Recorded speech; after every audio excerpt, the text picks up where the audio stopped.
ago, I, after years of wanting to, finally took the Master Gardener class that UConn offers, which was very easy because they have a branch office in Haddam, about 5 minutes from my house. Okay, so today, excuse me, today we're going to talk about flower gardening. I'm going to start with what I think is rule number 1, which is garden for the site you have, not the site you wish you had.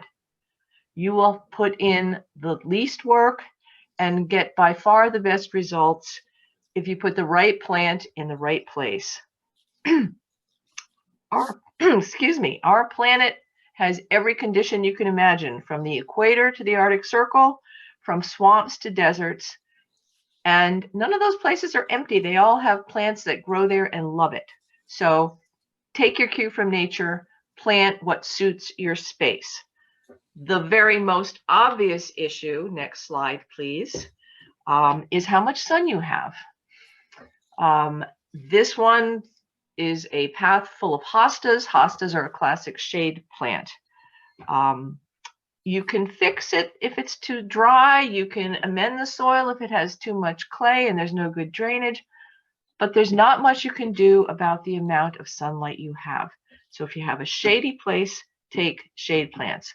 I also want to mention that plant growers sometimes cheat a little. They want to sell you the plant, so they'll be very optimistic. They'll say this one needs sun or part sun. Well, that's sort of true. If a plant really needs 6 or 8 hours of sunlight and it's only going to get 3 or 4, it's not going to die, but it's not going to do much else. It's not going to fill out, and it's not going to give you a lot of flowers. So if you're a beginner gardener, I would say stay on the straight and narrow. If it says full sun to part sun, put it in a place that gets full sun. If it says part shade to full shade, I would also try to keep it on part shade. As I said, they're not entirely truthful. Can I have the second slide, please? Okay. This is just to show you another shade garden. It's absolutely gorgeous. It's not the plants that you have in a full sun garden, but who would be unhappy looking out at that every day? Next slide, please. And here are, everything on this page is just leaves, and you can see you can get a huge range of color even when there's no flowers. Okay, second rule. Be realistic about the time and energy you can devote to gardening. We're talking about flower gardens, so I imagine this is what you all have in mind. The next slide, please. Right? This is the garden we're all going to put in our backyard. Or maybe this one. Next slide. Okay. This is Sissinghurst. This is probably the most famous garden in England. It is built in and around the ruins of a castle. When I visited there, they said they have a staff of 6 full-time year-round gardeners, and in the summer they have 60 volunteers taking care of the garden. So unless you have a staff or a whole lot of really good friends, you probably need to stick to something that's more like the next slide. Still beautiful, much more achievable.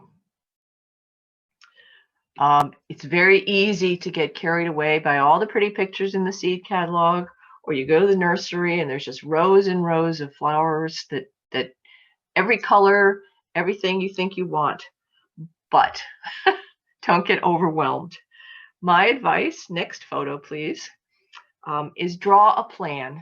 It can be very basic, but it's going to help you save time, save money. If you have a plan, you can measure distances. Outdoor distances can be very deceiving. I thought, well, indoors I was planning and I thought, well, I want a 5-foot circle. And when I went outside and actually drew it on the ground, it was tiny.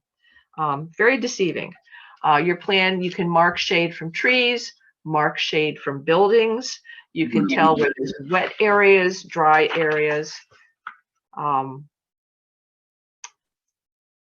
It's really a good start. And as you can see, this one is not terribly complicated. I hope you can see it's kind of small. When you buy a 6-pack of flowers, the plants have only a tiny, tiny bit of soil. Go back to me if you can. No? I've got a 6-pack here. There's what, maybe 2 tablespoons of soil in this. So it doesn't take more than 1 day of bright sun and a bit of a breeze to kill these.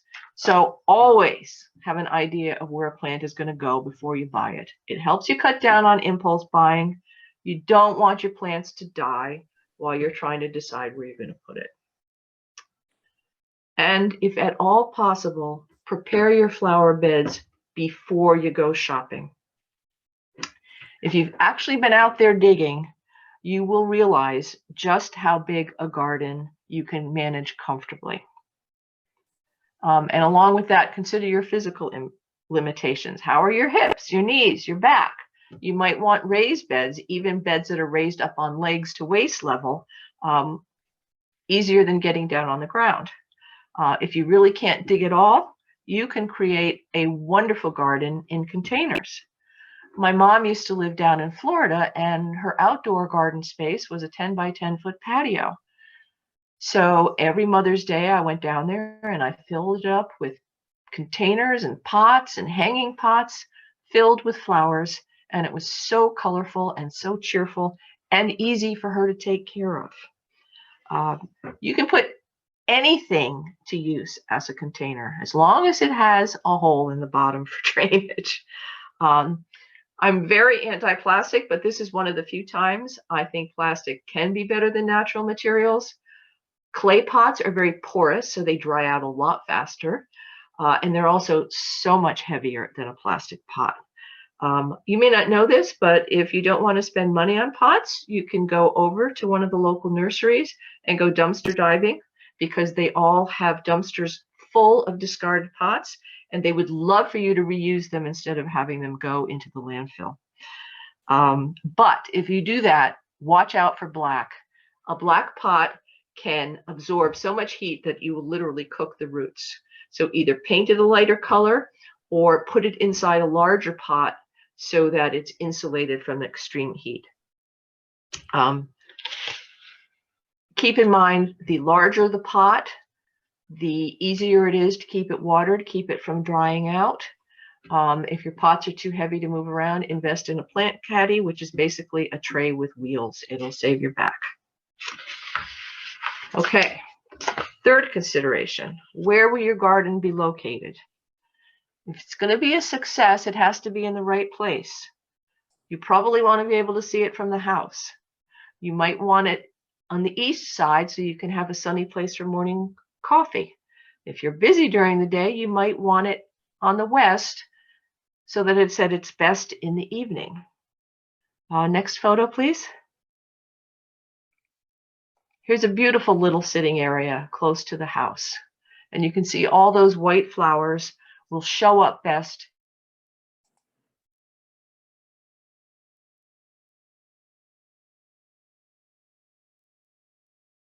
Shoot, I gotta get this. You're frozen, Terry.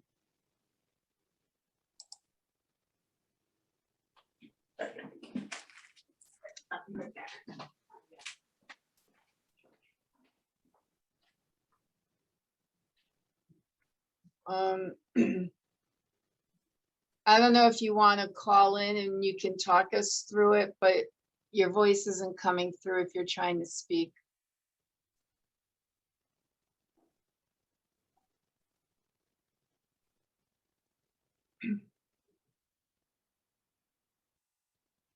I can give you the phone number. It's 929-205-6099.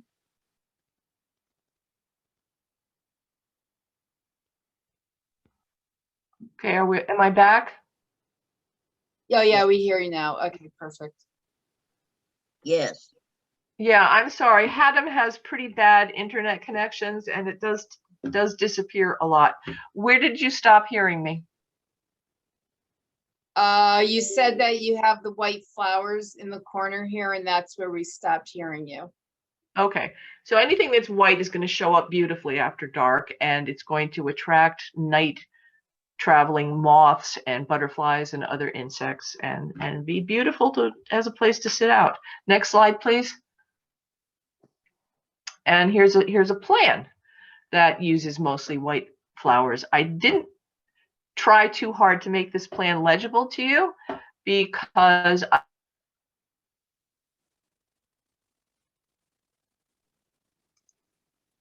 You're frozen again.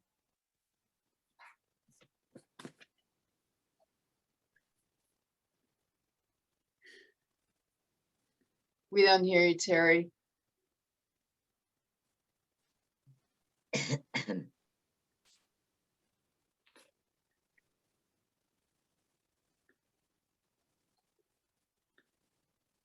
You're still frozen.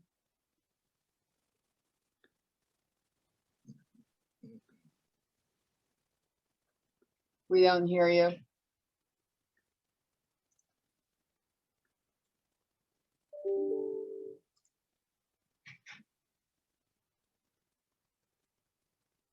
I don't know if maybe if you went to a different area of your home. I can try that. I'm really sorry, folks. It's usually not quite No, that's this okay. bad. Yeah. You know what we yeah. could do? Terry? I can give you the phone number. If you want to call it in, I can give you the ID number and the passcode, and you could just talk through and tell me when to move the slide. Okay. I guess I can try that. I mean, this is very annoying for all of you. I'm sorry. Yeah, go ahead. Give me the phone number. Okay, it's 929. That's the phone number? Yeah, 929. 205 6099. And the ID number it'll ask you for is 870. Hold on. It's not making the call either. Oh, great. Okay. All right. Well, let's just see. We can hear you now. So let's see if we can hear you through the rest of the presentation. Okay. Okay. A flower garden is more than just flowers. If all you have in the garden is rows of flowers, it's going to look like rows of flowers, not like a garden. If you want, you need to add height. Next slide, please. Next slide. There we go. Small trees are a wonderful addition. You can also use trellises and supports for vines. Next slide. This one, berries. In the wintertime, you don't have flowers. You can still have something gorgeous, and it's good for the birds. Next slide, please. Again, foliage. Everything on this page is a leaf, not a flower, and look at the range of colors. And you can get different textures with your foliage. Fluffy, wide, glossy, fuzzy, anything you want. In the winter, obviously, you would add evergreens. Think about ground covers. They can provide flowers, berries, and evergreen foliage. And you don't have to weed, and you don't have to mow. So they're wonderful. Next slide, please. Even bark adds another dimension to your garden, especially in the wintertime when you obviously don't have any flowers. Next slide. And don't forget grasses. Again, you've got a huge range of colors and textures that add so much more variety and interest to your flower garden. And the next slide, please. And there are even trees or shrubs with such unusual, interesting texture that all by themselves in 6 inches of snow, you have something fun to look at. To make it easy to walk around and care for your garden, you need pathways. Next slide. You want to try not to step in your flower beds. You're compacting the soil. Try to have stepping stones or paths that keep all your plants within arm's reach so that you can weed or water or cut flowers or deadhead them. For wildlife, add a water feature. Next slide. It can be a fountain, or it can be just a little bird bath or a pond. Anything will do. And the sound of running water is a wonderful addition to your garden. Next slide, 18. Okay. If you have a new garden, there's not too much to look at yet. All your new plants are kind of puny. Well, you can add instant interest and drama. This is wonderful because in the summertime, it will be covered with a vine, and in the wintertime, it's beautiful on its own. Next slide, please. You can have anything. A lot of people put in a little bridge in their garden and put a little river of rock underneath it to pretend there's a stream. This one doesn't even pretend, and it's still wonderful. Next slide, please. Just about anything can be a garden ornament. This is just a big rock set on end. I saw an internet article about found objects for your garden. And the one that really struck me was a big steel fence that had been hit by a car, and it was just a mass of mangled steel. So the people painted it bright red, turned it upside down, and put it in the garden, and you'd swear it was a $10,000 modern sculpture. Very effective. One thing you haven't heard me suggest is outdoor lights. And this is really serious, folks.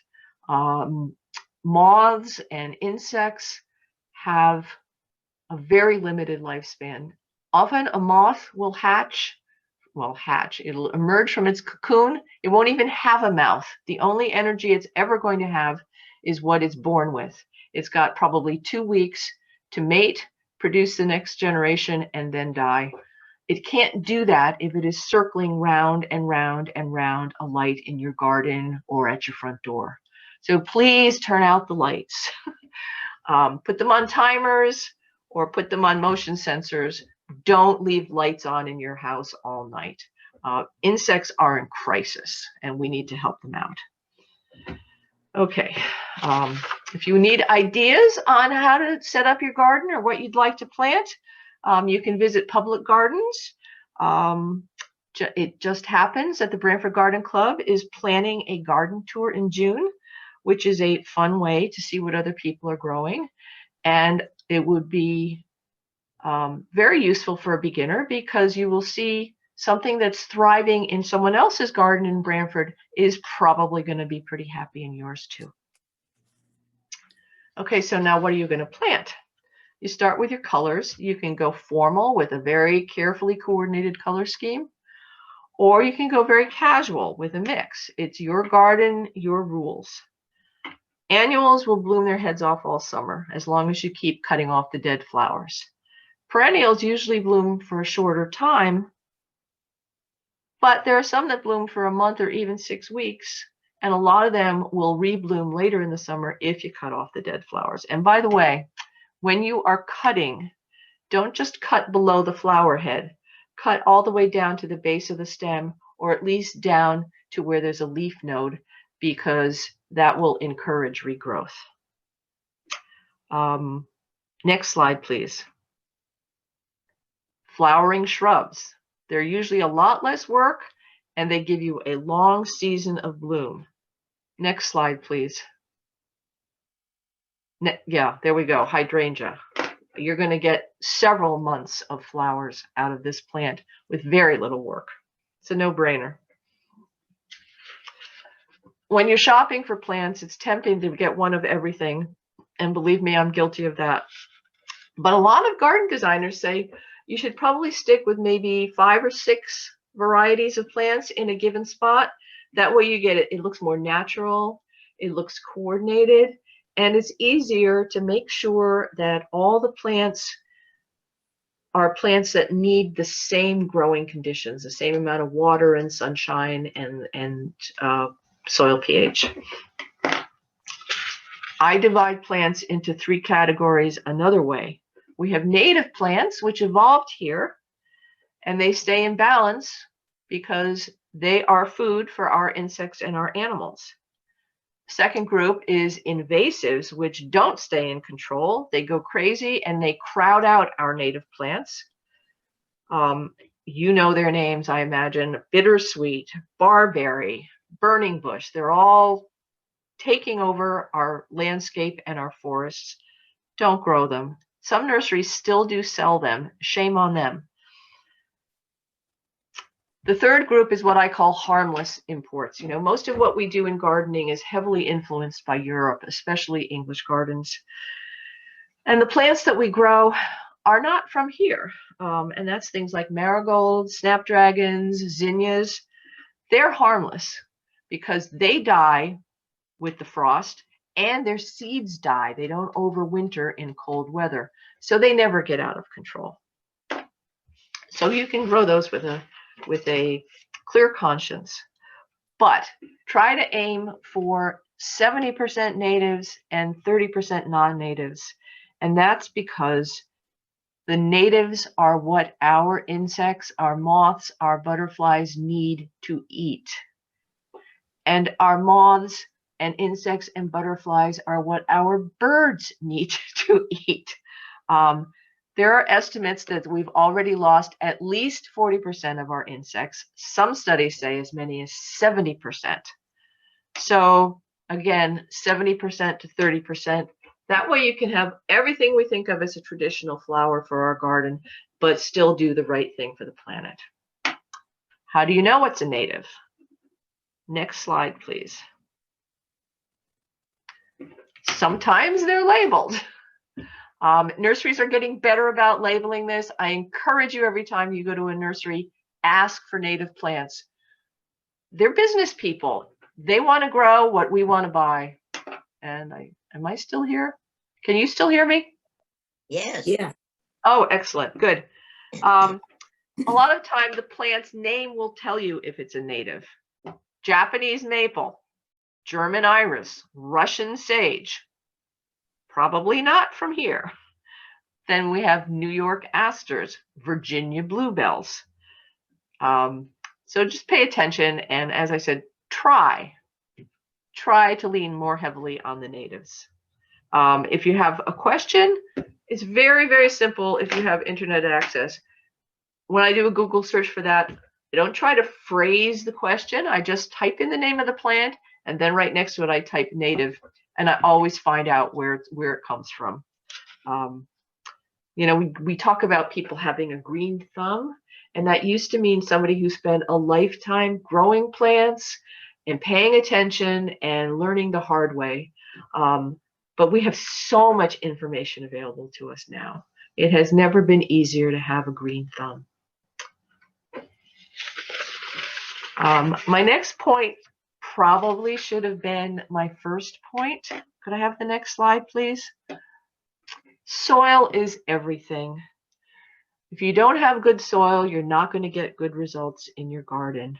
If at all possible, test your soil. This is the logo for the Connecticut Agricultural Experiment Station, which is in New Haven, and its contact information is on the resource sheet I gave you. They will test your soil for you for free. Now, Connecticut soil tends to be slightly acidic, and that's good for most of our natives, obviously, because they evolved in this soil. But it can still vary. If you have a concrete foundation, we all have a concrete foundation, lime will leach out, so the soil near your foundation is going to be less acidic than maybe the soil in your backyard. You also don't know what previous owners might have done. They might have added some sort of fertilizer or some sort of chemical. They might have grown something that depleted the soil. If you have a newer house, builders are notorious for scraping off the topsoil and leaving you with just the clay. The experiment station will analyze your soil. They'll tell you what you have, and they'll tell you what you need to make it better. And it's free. It used to be that the standard advice was dig and dig and dig. dig deep, put all sorts of good stuff into your soil, and you'll have the best garden. But now soil scientists are telling us, don't do that. When you dig into the soil, you're destroying the soil structure. They would rather we disturb the soil as little as possible. So in a perfect world, you and I would have had this talk last fall. I could have told you to prepare your flower beds back then in a no-dig method. Next slide, please. Yep, here it is. You put down layers and layers of newspaper or layers of cardboard. And then, next slide, you cover it up with some sort of mulch so it doesn't look quite so ugly. And then next spring, right now, you would be saying, this is perfect. I can dig into it. It's been enriched by the stuff rotting into it. We didn't do that. We're having this talk now. So here's some suggestions. Put down the cardboard and the mulch anyway, but only plant through it into the ground with your anchor plants, your trees, your shrubs, your larger perennials. This year, put the rest, the annuals and the small perennials, grow them in pots. It's actually not a bad idea. You can move things around. You can have perfect drainage, and you know that you've got good soil.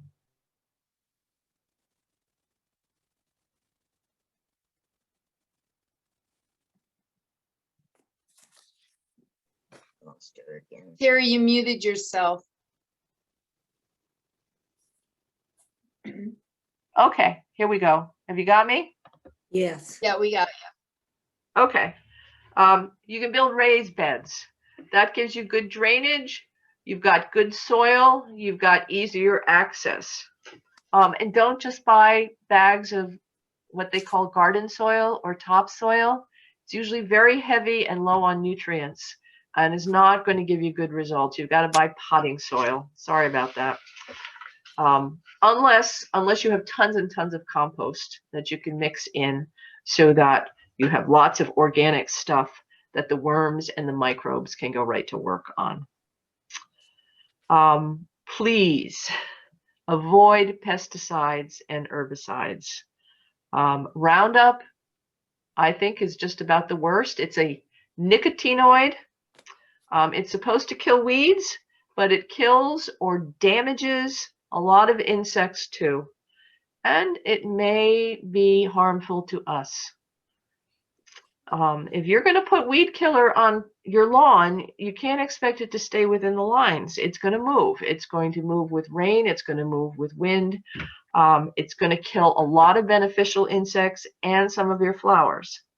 And then, after it ruins the ecosystem in your yard, it moves on to your neighbors, and then it goes down to Long Island Sound and kills things down there. Don't rely on chemical fertilizers either. That makes as much sense as trying to live on vitamins instead of real food. Again, it's going to move out of your yard and head down to Long Island Sound. So start a compost pile if you don't have one already, and feed the soil, not the plant. Oh, I just wanted to say a word about water retention crystals. When you buy potting soil, some of it says moisture control or moisture retention, and that seems like a really great idea, but the reality is it's a plastic crystal. They start out the size of a sugar crystal, tiny, tiny, tiny, and they can grow as big as 100 times bigger, so you're looking at a marble. It's plastic, and we're learning more and more about the hazards of plastic breaking down in our environment. And B, think about what it would mean to a bird if it sees a nice juicy worm in your garden and eats it, and there happens to be one of those sugar crystals attached to it. It goes into the bird's stomach, swells to 100 times its original size. I don't even want to think about what that does to the poor bird. So please, it sounds like a good idea, but I don't think it is. Okay, finally, we're ready to plant. Finally. You've prepared your beds, made your plan, bought your plants. What do you do now? Start by making sure what you have is thoroughly watered. The best way is to have a big bucket and submerge the entire thing, pot and all, in the water until it stops bubbling. That way you know it's thoroughly, thoroughly watered. Take it out and tip it out of the pot. If the roots are matted or root bound, as you see in this slide, you need to gently tease them apart, because otherwise the plant is going to continue to send its roots round and round itself, strangling itself, not reaching out into the surrounding soil. I've had plants that I quickly stuck in the ground without taking care of that, and a year or even 2 years later, if I need to move it, it still comes right out in one chunk. You don't want to do that. But don't pull it down from the bottom, because it's easy to just break off the roots. If you absolutely can't do it with your fingers, slice it, but slice it, make a vertical slice rather than pulling from the bottom. Okay. When you plant it, err on the side of shallow. You don't want to plant, there's a very few that like to go deep, but most of them, they want the entire stem out of the ground. Otherwise, you can smother them. I read recently that even most trees that are sold that are in nursery pots are planted too deep even in the pots. So if you try to put it at the same level it was at in the pot, it's too deep, and the plant eventually will die. What you want with a tree is you want the entire root flare at the base of the tree to be out of the ground. You want all your plants to send their roots down deep so that they can survive a drought.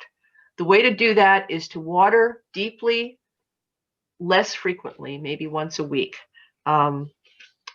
This summer, after a rain, try an experiment. You think it's rain for a half an hour, everything looks nice and wet, you figure I don't need to water this week, just go out and stick your finger in, and about a ½ inch down you're going to find dust. So you need to water deeply and slowly so that the water has time to be absorbed instead of just running off. If your flower beds back up to something like the side of your house, put the taller plants at the back. If it's in the middle of the yard, you want the taller things in the middle and then gradually going down to shorter. But you can mix it up a little because you don't want it to look like stair steps. And also keep in mind that with plants, height is not hard and fast. You know, a 3-foot high rose is solid and you can't see anything behind it. But a 3-foot high daylily has leaves down 10 or 12 inches from the ground and then nothing but a skinny stalk. So you can put that plant in the front because even though it's 3 feet tall, it's a short plant. First plant your biggest things, your most permanent things, trees, shrubs, and large perennials. Try to make yourself space them out as far as the label recommends. It's going to look puny and sparse, but trust me, you'll have healthier plants. They won't be fighting each other for nutrients and water, and they will have less chance of getting mildew because they'll have good air circulation. If you just got to fill in with annuals, especially wispy annuals like cosmos, because they let the air circulate through. Try not to plant in straight lines. Nature doesn't plant in straight lines. Nature doesn't plant in polka dots. If you bought a 6-pack, put 3 here and 3 there, or put all of them in the same place. Don't put one at that end and one in the middle and one at the other end. It's not going to look natural. It's going to look odd. And my final recommendation is, above all, have fun. This is your garden. It's nobody else's. If it makes you happy, next slide, you're doing it right. Oh. Isn't that pretty? So that's my advice. If anyone has questions, does everyone understand the difference between compost and mulch? No. All right, just very quickly. Mulch is something that you use to cover bare space. Its primary purposes are to suppress weeds and to retain water so that it doesn't evaporate so quickly. And mulch can be organic or non-organic. It can be pebbles. for commercial growers, they use what they call plastic mulch, which is just a sheet of black plastic. But mulch can also be something organic, like shredded bark or cocoa shells or straw. The organic stuff eventually is going to break down and be usable to feed the roots of this, to feed the soil, to enrich the soil, but it's not right away usable because it hasn't broken down yet. Compost is organic material that has already broken down and is available to the plants. So if you're going to have the no-dig garden and you put down bark or shredded wood chips or whatever, next year that's going to be food for your plants, but right now it isn't. Okay. Any other questions? Could you say a few words about vegetables, integrating vegetables into your garden? Okay, I thought about that and I thought I could go on for days with so many topics. So, okay, vegetables. Again, most of the vegetables we grow are not natives. The exception is what's called the Three Sisters, which you will find in every Native American culture, and that's beans, squash, and corn.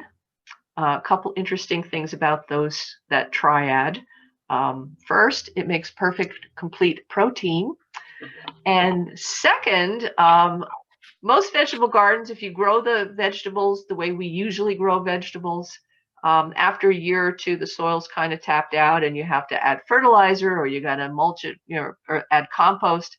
But if you grow those three together, the way the native people used to do it, they perfectly balanced the soil for about 25 years. So they knew more than we do about how to grow vegetables. But growing vegetables in general, again, most of what we grow comes from elsewhere in the world. Most are fairly adaptable to our climate. People are discovering or rediscovering that many of them are very ornamental and can be grown in an ornamental garden, in a front yard, mixed in with flowers. It's good for both. The flowers bring in pollinating insects, which are essential to pollinate the vegetables and get vegetables or fruits. They can be a structure. If you've got one that's big and sturdy, then a frailer flower or flowering vine can use it as a support. Generally, they're fairly well matched in terms of the amount of sunlight and the amount of water they need. I don't know what else to address with that. If you have a specific question.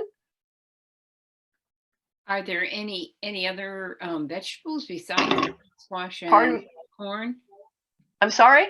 Are there any other vegetables that you would recommend that may not be quite, that trio, but I'm not suggesting you should limit yourself to those three. I've got seed tray after seed tray of all kinds of vegetables started right now. I'm just saying those three are the ones that I know are native to this country. Yes.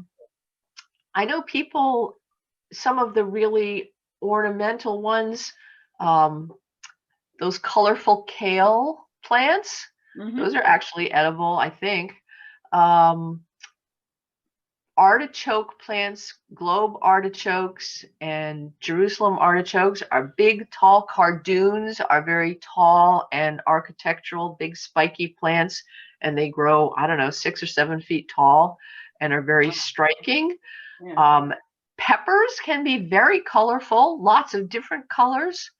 They're a beautiful addition. Squash plants and cucumbers and melons have those big, beautiful flowers, and some people pick the flowers and stuff them and deep fry them. I've never tried that myself, but I'm told it's wonderful. So almost anything can look beautiful. If you have a vegetable the greens that we grow, the salad greens we go, Yes. they have fairly large leaves, obviously, because it's the leaves we eat, and they come in lots of different textures and lots of colors. And there's no reason that you can't have a row of purple lettuces underneath a pink rose. Why not? You can chives have beautiful purple flower heads, and but of course, if you want to eat the chives, you're supposed to cut off the flowers. But the leaves are spiky and skinny, and they add a completely different texture, which is wonderful.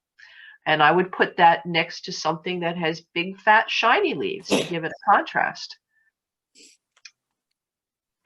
How do you So, control those worms that come on the kale?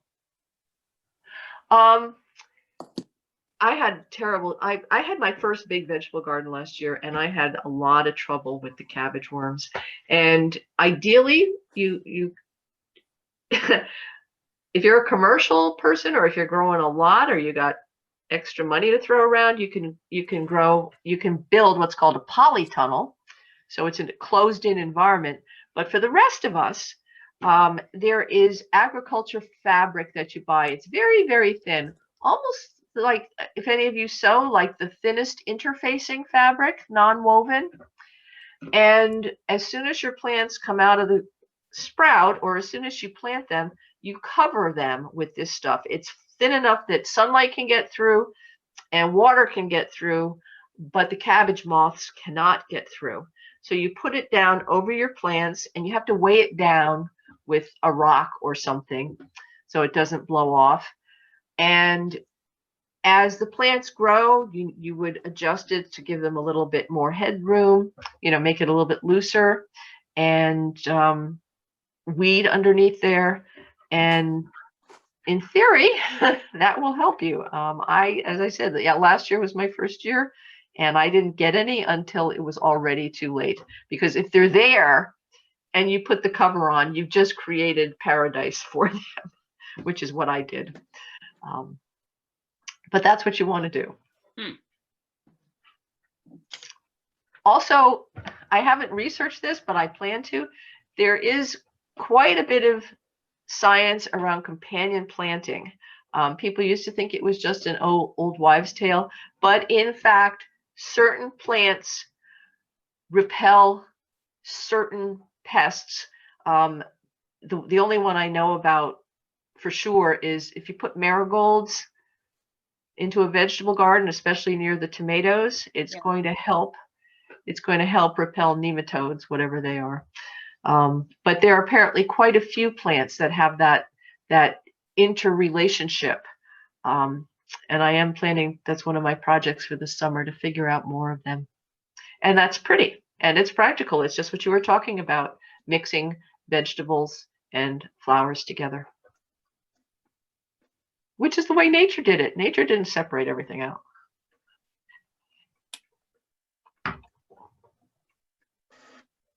Anything else?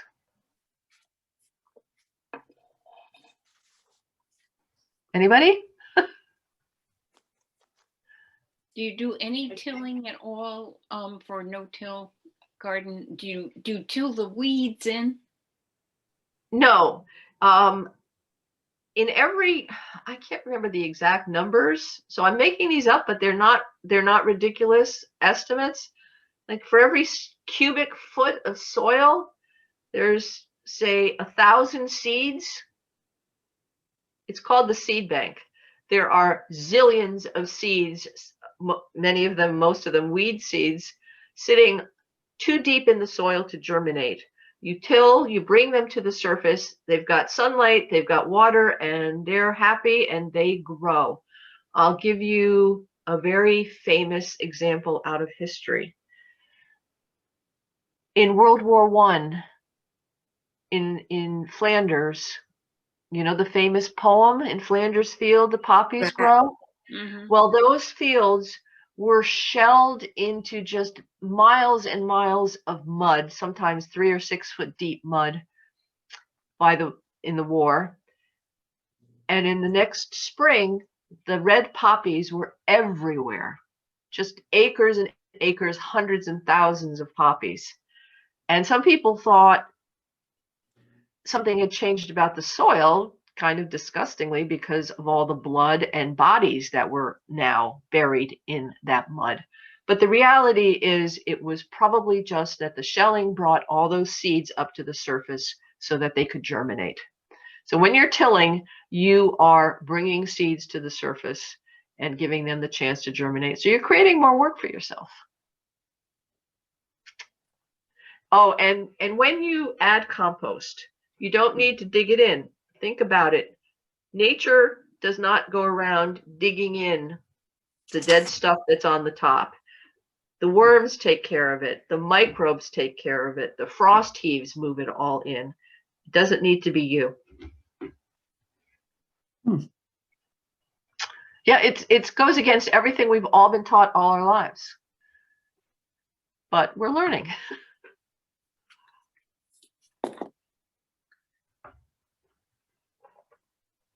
Any other questions for Terry? Yes. What flowering plants would you recommend where there are numerous deer? That was another thing I thought I should probably make a list for, but I'll give you some general ideas. Natives are probably in general a better bet because they evolved with deer. But deer do not like anything that has a strong scent. They don't like fuzzy leaves. So a lot of herbs fall into that category. So I did an experiment one year. I had lilies, which is like dessert for deer. And I had some planted by themselves and they all got eaten. And I had some that I interplanted with Russian sage, which is a beautiful plant in itself, and it has a strong scent. And none of those lilies got eaten. Now that's just one story. It's not scientific evidence, but it helped. What can you plant? Blue sage, which is a native and is fragrant. My dahlias have not been eaten by deer. Milkweed. The asters do fine. They don't like my chrysanthemums. They don't like the daisies. I would suggest that you simply Google deer resistant plants, and there are many websites that will give you lists of plants that are deer resistant. But remember, the word is resistant. If a deer is hungry enough, it's going to eat anything. So all you can do is improve your odds. Okay? Chipmunks. Chipmunks. I don't know. I have They eat chipmunks. bulbs and Okay, well, some people, you can plant bulbs in little wire cages. That works. Some people plant something like red pepper, to try to discourage them. Eventually, that's going to wash off, and they might eat it anyway.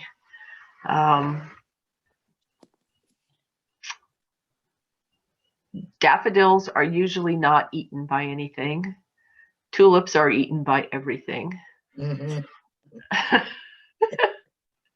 I haven't had that much trouble with chipmunks. I did see a woodchuck a few weeks ago, and I know he's going to be a problem because I put up an 8-foot fence to keep out the deer, but the woodchuck goes right under it. So Yep. I try to have a kind of a live and let live arrangement with the animals and also with the plants. I will try a plant that is not native, but I love it. And if it dies, then I try to tell myself, you know what, it didn't belong here anyway. Life is too short to keep fighting against the tide. Go for the plants that are easy, that are going to flower a lot for you, that are really going to give you a lot of satisfaction and a lot of return for the money and time and work that you invest in it. You know, some people are garden snobs. They want to grow the stuff that's very difficult. And look at me, I have this blah, blah, blah that comes from the wilds of Borneo, and I made it grow in Connecticut. Well, I'm perfectly happy buying a flat of impatiens and sticking them under a tree and seeing them go crazy all summer long. I like that approach, and I highly recommend it to all of you. I also recommend, if any of you have time and money on your hands, sign up for the Master Gardening course. It was really an eye-opener for me. We tend to think of our gardens as just a space in our yard that's not connected to anything else, but it's all interconnected to the natural world. And what we plant and the way we care for it and what we put in our yards affects the entire world. And our world needs all the help it can get right now. So, Amen. pardon me? I said, amen. Good, good. I'm glad you feel that way. I'm always shocked when I talk to people because I have a lot of gardening friends, and many of them are aware of the issues with climate change and pesticides, and the insect apocalypse, as it's called. And I'm always amazed when I talk to people who aren't gardeners who know nothing about this. And it's so terribly important. And many people think, well, you know, it's not going to make much difference if I use a pesticide, you know, it's just me, but it's not just me. You know, and years ago, I read Anne Mara Lindbergh's The Silent Spring. That made a big impression on me. Yeah. As far as recycling is concerned, you look on the item bottle or whatever to see if they have that triangle. Right. I put most everything in recycling. Sometimes I'm unsure, but I know they go through it and will decide whether it's something they can use. Yeah, but unfortunately that varies town by town. I know I live here in Haddam now, and Haddam won't take any black plastic, which is 90% of what comes out of a nursery is planted in black plastic pots, and they Yes. won't take them. So we just have to keep trying.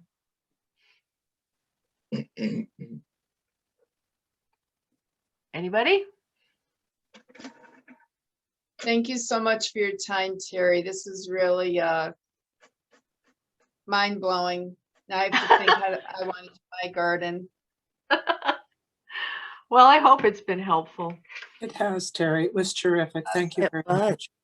Thank you. This was very interesting. Thank It you. was indeed. You're Look welcome. forward to May when we can plant.